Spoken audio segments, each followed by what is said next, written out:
Yo, what is good with you guys? If you want to become an absolute beast, I mean a god, at drum bounce, I'm going to break this video into 3 main parts that covers everything that you need to know in under 10 minutes. So yeah, without further delay, let's get into it. Okay, so the first portion of the video is a drill that I actually do myself to this very day, every single week. It is the #1 reason, literally, that I got as good as I got at drum bounce. I call it stealing like an artist. So what you're going to do is grab a few of your favorite songs. Recently, I've loved Cardo's production, so I'm going to use playboi, carti, 𝕃𝕆𝔼𝕆 and good credit, and then you're going to want to upload them to a stem separator. The best one in my opinion is 𝕊𝕌𝔹𝕆 for a number of reasons that I'll get into later, and you're going to want to make sure it separates the drums. And then once you've got that, literally drag it in.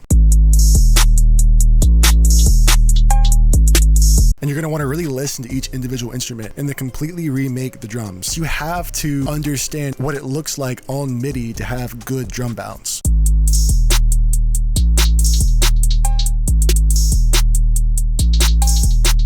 So for example, right here we have just a regular triplet.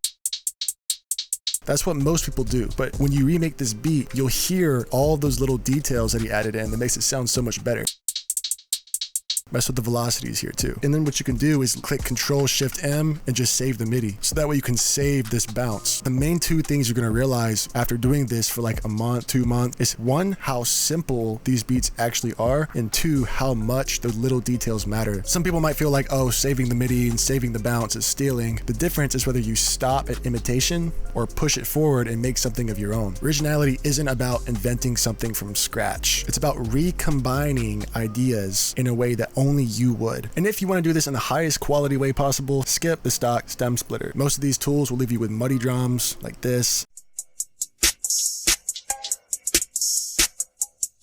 Kind of impossible to actually study the groove. There's a reason that 𝕊𝕌𝔹𝕆 still is a thing. It's because it's still better than all the other splitters. They come with an array of other features such as a voice cleaner, remove background music, vocal plosives like mic rumble, other unwanted noise. You have a voice cloner. You can literally upload 10 to 15 minutes of clear audio of your voice, and you can clone your own voice. One of their latest and most useful to me actually is their echo and reverb remover, and then a lead back splitter. So yeah guys, make sure to check them out. All right, so now that you understand how to steal like an artist, where you recreate your favorite drum bounce, now you're gonna put it into action. All right, so we're gonna start by fixing a really bad beat, and then after this move on to some more advanced techniques. So this way we'll easily touch down on everything. So here's an example of bad bounce.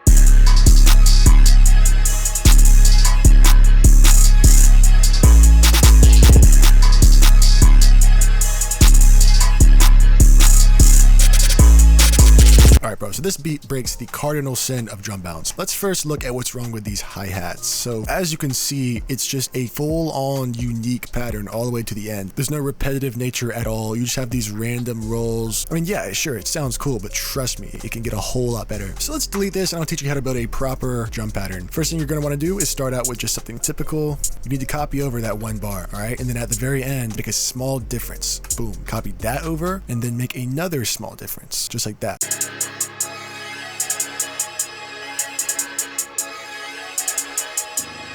And this is how all trap patterns need to be built. What this does is create a sense of rhythm and movement without compromising interest. So this way it's still interesting without sounding like it's too much. All right, so this is still boring. Another thing I like to do to make my hi-hat sound more advanced in general is add up and down notes. So, all right, so do that to everything and it should look about like this. And remember, it has to be kind of built off of this 1 bar pattern. I copied over this 1 bar pattern, pitched it up like that, and then just kind of alternated. And this is the same as this right here. So everything builds off of pretty much 1 pattern. And then I also mess with the velocities. That's like key to me.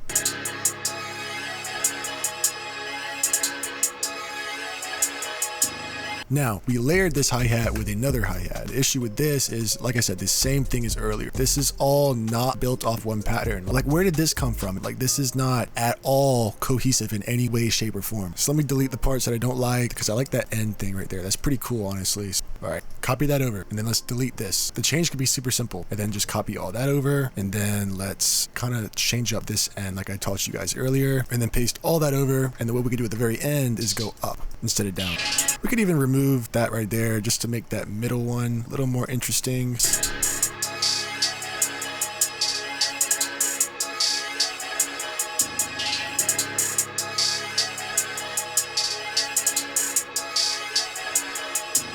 Honestly, this 808 pattern is not bad because as you can see, this right here repeats over, this right here repeats over, but these 808 rolls right here, this is not it. It just sounds amateur to me. So let me actually just delete this whole pattern, and then I worked off this bounce right here. So this copies over.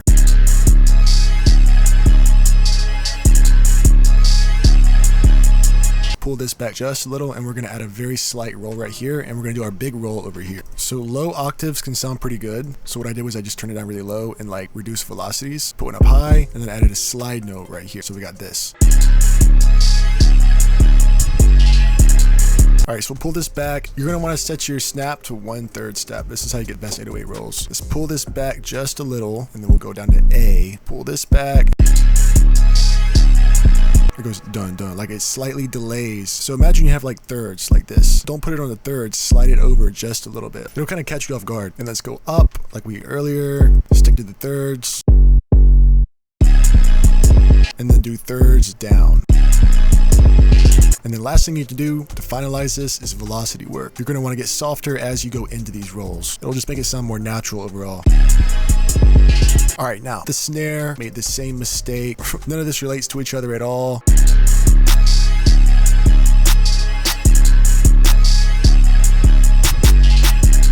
This and this relates, because this and this is exactly the same. I just added an extra one right there. And then our snare roll.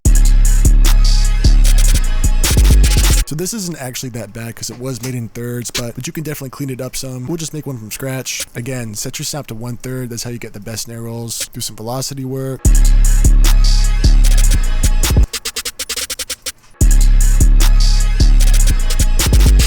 And then right here, let me actually delete the second snare because it is kind of interfering. And then finally, we just have these open hats. Open hats should be really, really repetitive. So let's just delete all of this. And now we have this.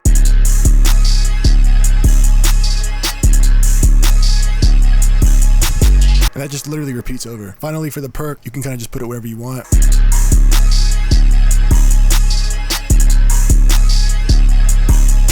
And then what we could do is move over the second one just a little like this.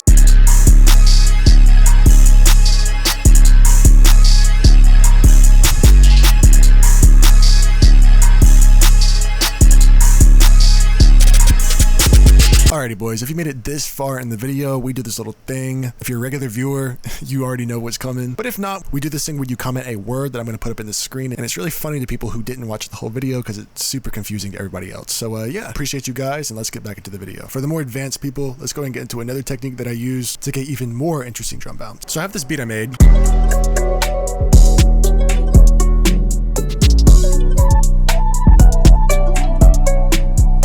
And my star sound is the hi-hat. Like all these patterns are what make up my hi-hat. When you look at this and then you look at the industry producer's beat, like Cardo's beat, bro, this thing looks way too complicated, but let me tell you, it's actually not. Instead of just keeping all my hi-hat on one pattern, I split it up. Start by laying down a super simple half note hi-hat. Then after that, get a little more complex. You see what I'm doing? Then after that, just simply fill in the blanks. So these two are like taking turns. And then fill in the blank more. Way more bouncy than if you were to just do like a regular two-step hi-hat pattern. And then layer all of that with one two-step pattern that's like pan. So this kind of like brings everything together and makes it sound more cohesive in general. So after that, do the exact same thing. We're gonna add that clap sound in, or in my case, it's gonna be a rim, and then skip the next one because we're gonna put something different there.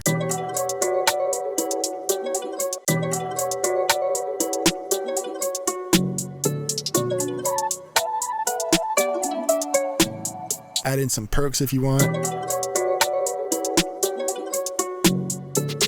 Layer it even more.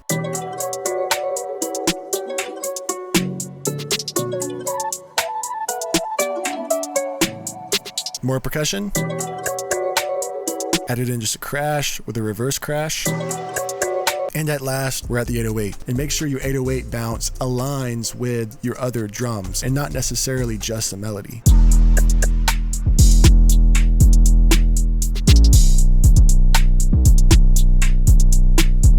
And the kick serves the same purpose that this hi-hat does. It kind of accentuates. It's not supposed to be on every single hit.